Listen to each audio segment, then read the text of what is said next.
Charlotte Tilbury, and I thought, let's do it, let's test it. Now my skin, it ain't looking the best at the moment, so excuse that. But yeah, let's go in and try it. Get into the foundation. The Beautiful Skin Foundation is apparently a medium coverage, light as air, with hydrating hyaluronic acid, brightening rose complex. Skin looks more beautiful instantly and over time, healthily looking glow and brighter, smoother skin. So this is my skin before. As you can see, there is redness, and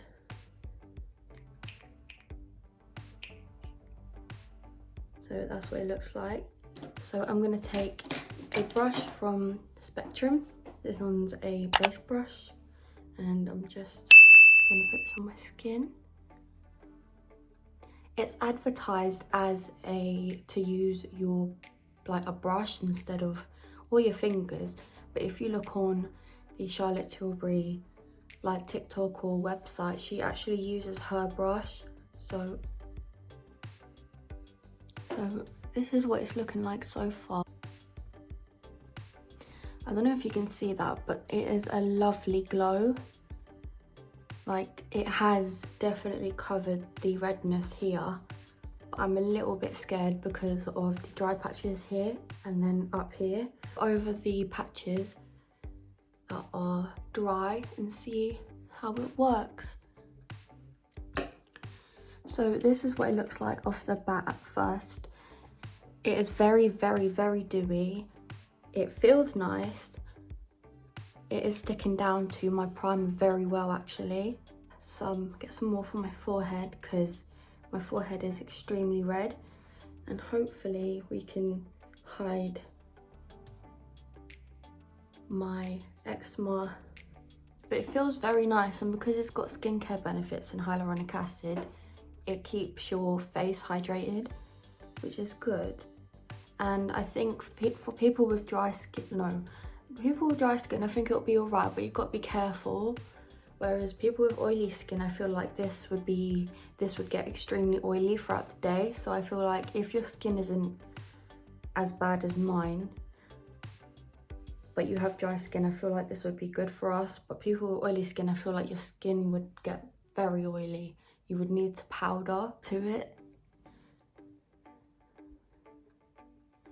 Right, so this is the side with the brush.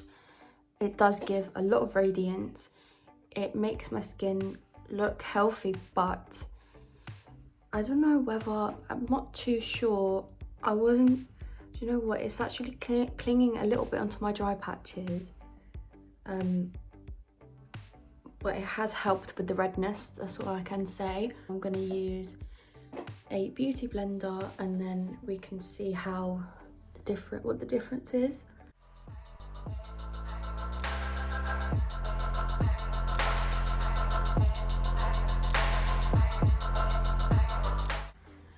So this is the other side. Do you know what? I actually prefer it with a beauty blender, I'm not gonna lie.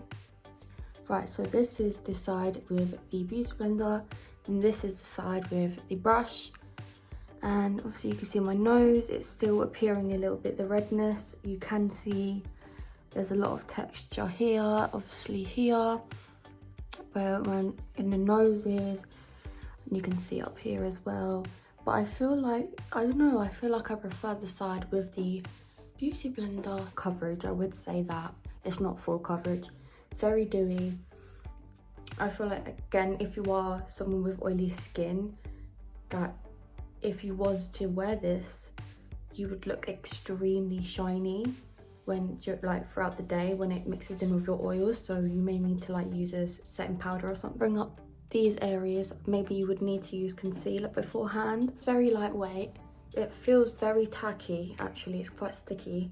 I don't know whether that's because of my primer or the foundation itself. I'm gonna go away, do my makeup, the rest of it anyway, and then I'll come back and that should show a little bit more as time goes on. So I am back. I have finished my look. This is what it's looking like. My skin is looking, as time has gone on, it is definitely clinging to the dry patches, so I might need to use this when my skin isn't so dry. But apart from that, it does give a lovely glow. And what I've done is I've actually put a little bit of Hollywood Flawless filter on top of this, and I've just put normal stuff on top of it.